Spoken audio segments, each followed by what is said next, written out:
The NFL and diversity, the NFL and diversity. The NFL is teamed up with the XFL to get some new rules and things in place. But as we know, the NFL is currently still facing a lawsuit from Brian Flores, who recently took a job with the Pittsburgh Steelers. But what is the league doing about diversity? And when will we see a black owner in the NFL? We're going to talk about that right after the bumper. Stay tuned.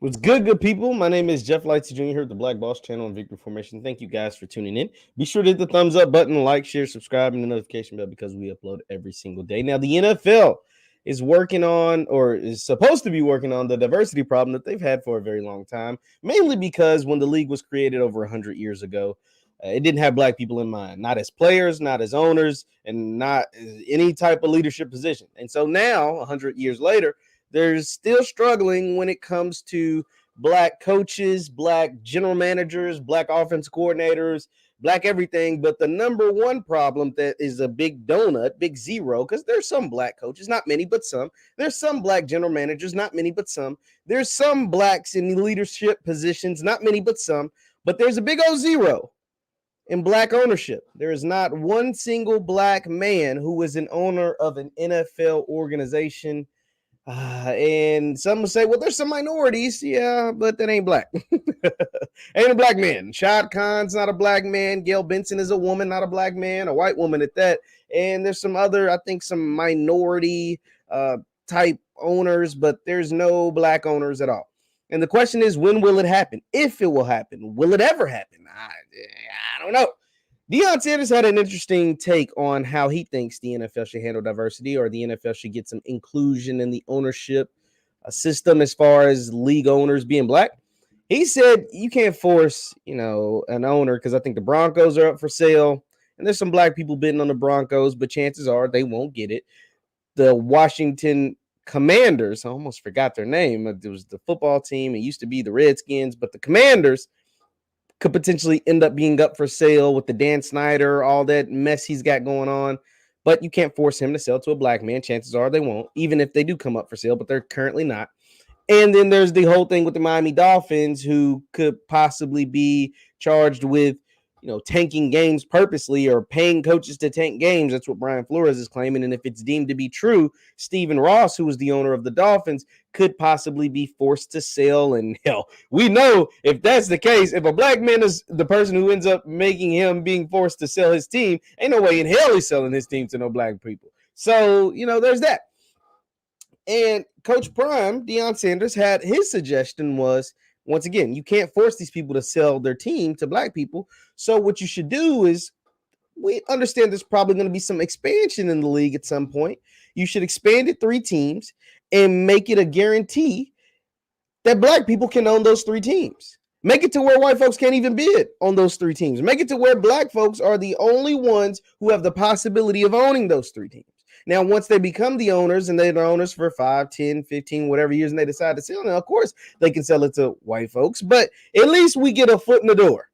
If you expanded 3 teams, at least you get a foot in the door that some black folks get a chance to own a team in the National Football League. So that, to me, is your most logical scenario. That makes the most sense because, like I said earlier, you can't force anybody to sell anything to anybody black, period. Because one, it's going to take you a whole lot of money to own an NFL team, to be even able to put in a bid to own an NFL team, and to be considered the primary owner, you have to put up the forefront of the cash. I think it's like 30%. So if you have an investment group, say if it's me, who ain't got nothing, with Jay-Z, with Diddy, with Byron Allen, with Robert Smith, with Oprah, with all these billionaires, all these people with all this money, if it want, like, albeit I'm in a group with these folks, I would have to put up the majority of the cash. Now, NFL teams, if you haven't been checking the price tags, are going up every single year because they're getting better TV deals. We just saw 100 and something million watch the Super Bowl, over 160 million tuned in at some points of the game, which is a television record. We just saw Super Bowl ads go for $7 million for 30 seconds. So the NFL is cash king. It's the king of the kings, right? And so if you're a team owner in that league, you are going to get top dollar for your organization. And it's like, why? Why would you get so much? Well, because in the NFL, there's so much what we call parity.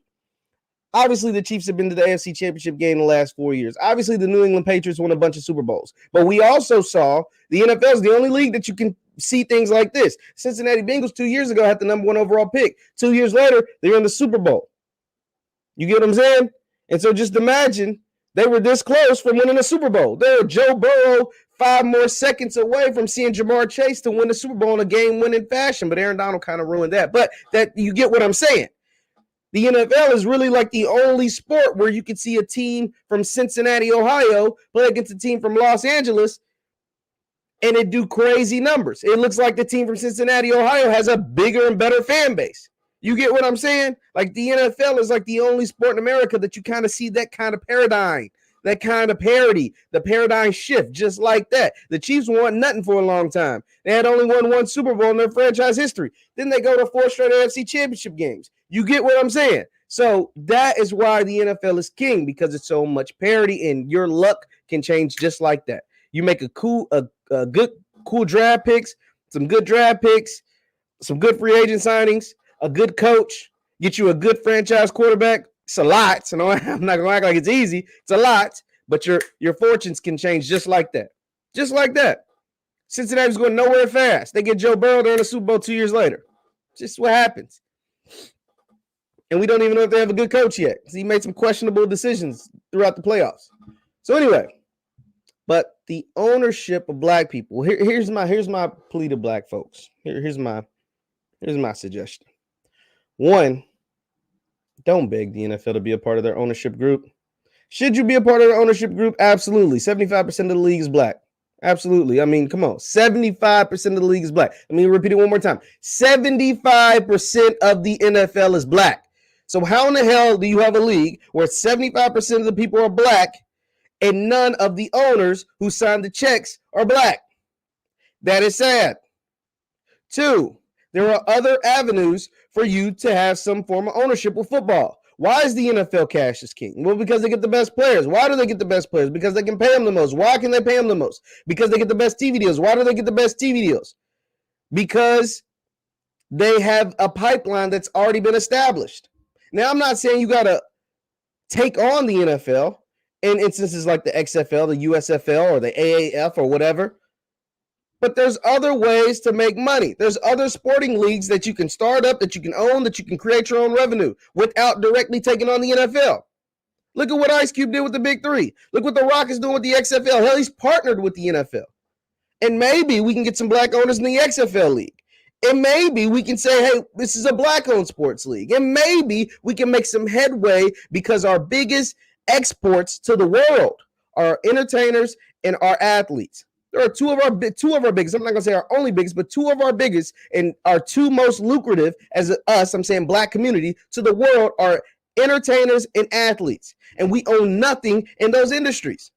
We own 1 basketball team, 0 football teams, 0 record labels, 0 distribution labels. Like it's a big bunch of zeros. But we generate all the revenue. We push the culture forward. We do all of these things. Come on, man. I heard J.R. Smith, man. He said something really, really entertaining. Really, really, and this is going to be my last point. I'm going to wrap up. J.R. Smith was on I Am Athlete podcast, and he said, I was, when we were in the bubble, we had a lot of time to think and talk when it was an NBA bubble during the pandemic. And he was like, you know what I'm saying? I'm sitting there with all these dudes from L.A., DeMar DeRozan, Russell Westbrook, Paul George, Kawhi Leonard, all these dudes from LA.